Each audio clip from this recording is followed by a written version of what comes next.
Hello and welcome to the workshop. This time we are in Ruakaka in New Zealand, just down the road from my house, and I've often passed this old farm building and thought it would make a nice little painting. So I went there today with my painting gear, but found that it was a bit too noisy right on the side of the main highway to paint, so I just took some photos and video and brought that back to the studio where I'm going to do a painting now for you. You might have a ramshackle building in your area which is a good painting subject.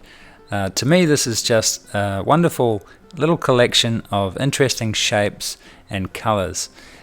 Feel free to paint along with me or paint your own scene using some of the techniques that I'm going to show you now. I'll be using oils, but you could use any opaque painting medium.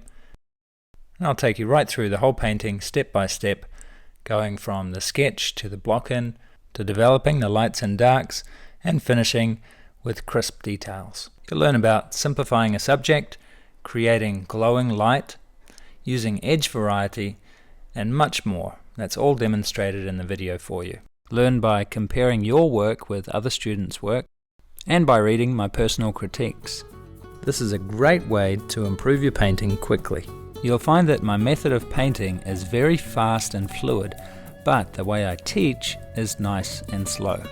So you'll find it a joy to paint quickly and confidently, following this lesson step by step, just like thousands of my students are all over the world. I suspect that if you've watched this video all the way to this point, then you're probably going to enjoy the lesson. So let's get started.